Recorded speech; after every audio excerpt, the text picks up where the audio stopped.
Good morning, students. How are you? I hope you all are fit and fine at home and enjoying your study session.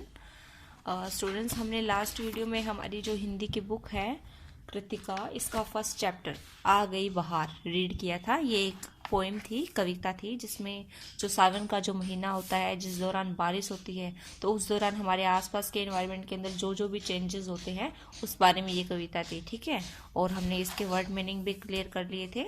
Okay, तो आज हम इसके question answer करेंगे। हमारी जो कविता थी, जो सावन के महीने में जैसे बारिश होती है तो क्या क्या चेंजेस होते हैं, जैसे बच्चे झूलने लगते हैं, ठीक है, मिट्टी से सौंधी सौंधी महक आने लगती है, बादल गरजने लगते हैं, डाल डाल पर चिड़िया चहकने लगती है, वन में मोर नाचने लगते हैं, और जो तालाब है, पोखर है, वो पानी से लबालब भर जाते हैं। ठीक है, ये जो भी चेंजेस थे उस बारे में हमारी ये कविता थी। आज हम इसके क्या करेंगे, क्वेश्चन आंसर। ओके, तो हम पहले इसके क्वेश्चन आंसर करेंगे। फर्स्ट क्वेश्चन देखिए, बताओ क्या पढ़ा। मौखिक प्रश्न है, ठीक है, मौखिक क्वेश्चन है, ओरल। बताओ क्या पढ़ा। तो फर्स्ट क्वेश्चन देखिए क्या है इसका, चिड़िया कहाँ चहकती है। बताओ चिड़िया कहाँ चहकती है, हमने लेसन पे पढ़ा था ना, कहाँ चहकती है, डाल पर। तो हम यहाँ पे लिखेंगे डाल पर। नेक्स्ट क्वेश्चन देखिए, बच्चे क्या कर रहे हैं। बच्चे क्या कर रहे थे, बच्चे झूला झूल रहे थे ना, तो हम यहाँ पे लिखेंगे बच्चे झूला झूल रहे हैं, झूला झूल रहे हैं। ओके, नेक्स्ट देखिए, कौन गरज रहा है। कौन गरज रहा था, बादल। ओके, बादल, तो हम इसमें लिख देंगे बादल। ये हमारे ओरल क्वेश्चन थे। नेक्स्ट देखिए सेकंड, सही उत्तर पर टिक का चिन्ह लगाना है हमें। ठीक है, अब यहाँ पे हमें जो है कुछ सेंटेंस दिए हुए हैं और उसके जो है कुछ ऑप्शंस दिए हुए हैं। जो भी ऑप्शन करेक्ट है हमें उसे क्या करना है, टिक करना है। तो क्या देखिए, किसकी बहार आ गई है, फूलों की, खुशियों की, सावन की या धन की। बताइए, हमने चैप्टर रीड किया था, उसमें क्या आया था, किसकी बहार आ गई है, सावन की। ओके, तो हम इसमें ये जो सेकंड है इस पे टिक कर देंगे, सावन की।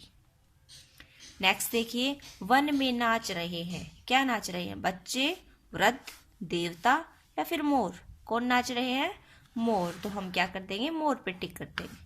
नेक्स्ट क्वेश्चन देखिए, मिट्टी की महक है। अब मिट्टी की महक कैसी थी, मीठी मीठी थी, खट्टी मीठी थी, सौंधी सौंधी थी या फिर प्यारी प्यारी थी।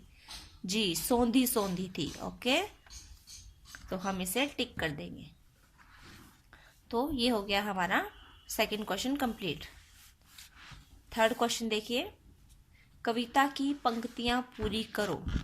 अब जो हमने कविता पढ़ी थी, ठीक है, उससे हमें क्या करना है, इनकी जो पंक्तियां हैं, जो खाली स्थान दिए हुए हैं उसे कंप्लीट करना है। ठीक है, पंक्तियां पूरी करनी है।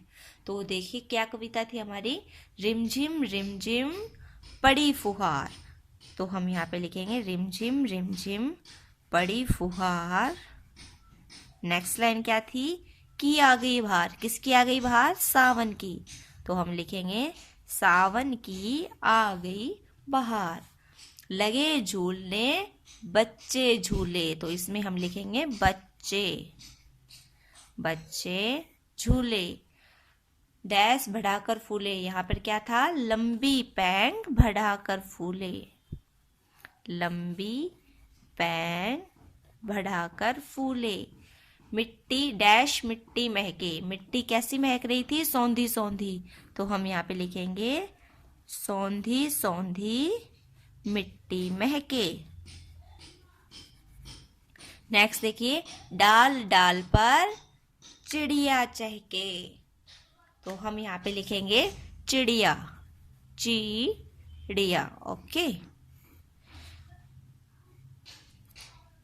तो ये हो गई हमारी कविता की पंक्तियां कंप्लीट। वापस से रीड करते हैं, देखो, रिमझिम रिमझिम पड़ी फुहार, सावन की आ गई बहार। लगे झूलने बच्चे झूले, लंबी पैंग बढ़ाकर फूले। सौंधी सौंधी मिट्टी महके, डाल डाल पर चिड़िया चहके। Next page. अब फोर्थ क्वेश्चन, वाक्यों पर सही या फिर गलत का चिन्ह लगाना है हमें। ठीक है, अब जो यहाँ पे कई स्टेटमेंट दिए हुए हैं, कई वाक्य दिए हुए हैं। ठीक है, अब इसमें से जो वाक्य करेक्ट है, जो सही है, उसके आगे हमने टिक का चिन्ह लगाना है और जो गलत है वो हमें क्रॉस करना है, ठीक है। कह देखिए, रिमझिम फुहार नहीं पड़ रही है। बताओ ये स्टेटमेंट सही है या गलत है? ये गलत है, क्योंकि रिमझिम फुहार तो पड़ती है ना सावन के महीने में, इसीलिए इसे हम रॉन्ग कर देंगे, गलत। नेक्स्ट देखिए, बच्चे झूला झूल रहे हैं। तो बच्चे झूला झूल रहे थे ना, तो हम यहाँ पे टिक का निशान कर देंगे। नेक्स्ट, मिट्टी से दुर्गंध आ रही है। मिट्टी से दुर्गंध आ रही थी क्या? नहीं, मिट्टी से सौंधी सौंधी महक आ रही थी, इसलिए ये स्टेटमेंट रॉन्ग है, ओके। तालाब लबालब भर गए हैं। तालाब पानी से भर गए ना लबालब बारिश आने पर, तो ये स्टेटमेंट क्या बोल रहा है कि तालाब लबालब भर गए, इसीलिए स्टेटमेंट सही है। हम इसको टिक कर देंगे, ठीक है, सही का निशान लगा देंगे। नेक्स्ट 5th देखिए, निम्नलिखित प्रश्नों के उत्तर लिखिए। तो ये वाला जो क्वेश्चन है, क्वेश्चन जो है हम अपनी नोटबुक में करेंगे, ओके। तो पहले 6 देखिए, समान लय वाले शब्द लिखो। अब समान लय वाले शब्द लिखने हैं, जैसे हमारी पोएम में आए भी थे, हमारी कविता के अंदर, जैसे सावन की आ गई बहार, वो वाले जो थे, फिर रिमझिम पड़ी फुहार, सावन की आ गई बहार। अब ये फुहार है यहाँ पे, अब फुहार का समान लय वाला शब्द कौन सा हो गया? बहार, ठीक है। तो हम यहाँ पे लिखेंगे बहार। झूले, तो इसका समान लय का शब्द हो गया फूले।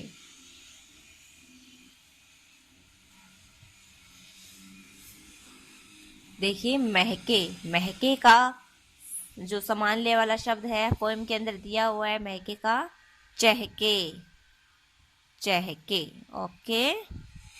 नेक्स्ट देखिए, घनघोर, घनघोर का समान लय वाला शब्द लिख देंगे हम मोर, ओके। ये हो गया हमारा 6th क्वेश्चन कंप्लीट। 7th देखिए, दो पर्यायवाची शब्द लिखने हैं हमें, ठीक है। तो फर्स्ट है वन। वन का पर्यायवाची शब्द क्या होगा? जंगल। नेक्स्ट लिख देंगे कानन, ओके। नेक्स्ट है मोर। मोर का पर्यायवाची शब्द मयूर और सारंग। नेक्स्ट तालाब। तालाब के पर्यायवाची शब्द ताल और नेक्स्ट लिख देंगे सरोवर, ओके, सरोवर। ये हो गया हमारा 7th कंप्लीट। नेक्स्ट देखिए 8th, अर्थ समझो और वाक्य में प्रयोग करो। अब यहाँ पे हमें कुछ शब्द दिए हुए हैं, उनके हमें अर्थ समझने हैं और उनका वाक्य में प्रयोग करना है। अब देखिए यहाँ पे डाल, क्या है? डाल। डाल मीन्स शाखा, डाल मीन्स डालना। अब देखिए कोई शब्द होते हैं, ठीक है, शब्द तो एक ही होते हैं लेकिन उनका अर्थ क्या होता है? अलग अलग होता है, ठीक है। जैसे डाल है, एक डाल, इसका एक अर्थ तो है शाखा, जो पेड़ की जो शाखा होती है, टहनी होती है वो, और इसी डाल का दूसरा अर्थ ये होता है डालना। डालना मीन्स क्रिया शब्द, किसी चीज के अंदर डालना, ठीक है, वो वाला। तो हमें अब इनके अलग अलग अर्थ के हिसाब से जो है अपने वाक्य में प्रयोग करने हैं। तो फर्स्ट डाल, शाखा वाले डाल का हमें वाक्य में प्रयोग करना है। तो हम क्या लिखेंगे कि चिड़िया डाल पर बैठी है। फर्स्ट, चिड़िया डाल पर बैठी है, ठीक है। ये डाल शाखा वाला डाल है, ठीक है। अब हम डालने वाले डाल का जो है प्रयोग करेंगे, डालना। तो हम क्या लिखेंगे? नेहा पक्षियों को दाना डाल रही है। ये डालने वाला डाल है, ठीक है। नेक्स्ट क्वेश्चन देखिए, नेक्स्ट देखिए, ख में भागी। अब है शब्द भागी। अब भागी शब्द के भी क्या है? कई अर्थ होते हैं। एक तो भागी जो भागने वाला भागी है, ठीक है, वो, और दूसरा क्या है? हिस्सेदारी, जैसे किसी चीज में भाग लेना, वो वाला भागना, ठीक है। तो हम इसके वाक्य में प्रयोग करेंगे पहले भागने वाले भाग का, कि बिल्ली, भागने वाले का देखिए कि बिल्ली कुत्ते को देखकर भाग गई। कुत्ते को देखकर भाग गई, ओके। ये तो हो गया भागने वाला भाग, ठीक है। अब नेक्स्ट हिस्सेदारी वाला। तो इसमें हम क्या लिखेंगे कि हम इसमें लिखेंगे सिया ने मेहंदी प्रतियोगिता में भाग लिया। ओके, किसी चीज में पार्टिसिपेट करना, हिस्सेदारी करने वाला भाग, ठीक है, प्रतियोगिता में भाग लिया।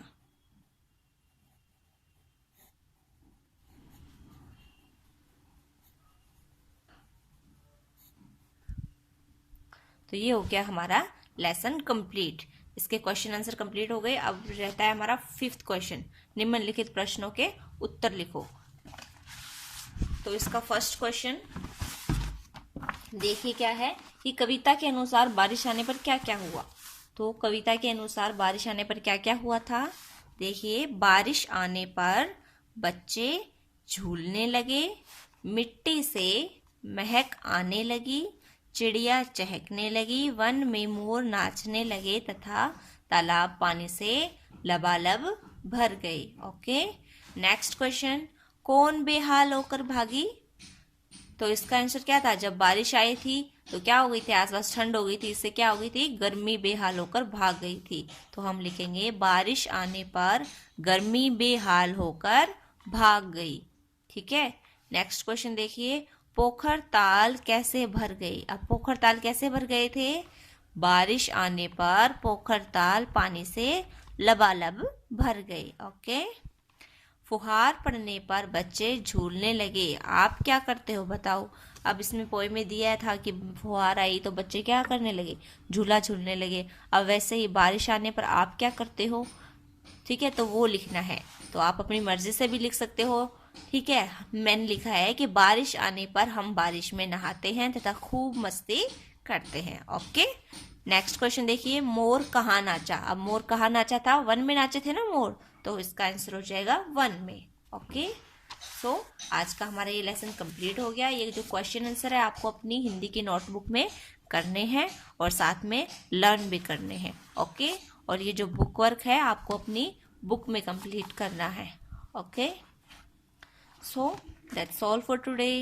Have a nice day. Bye bye.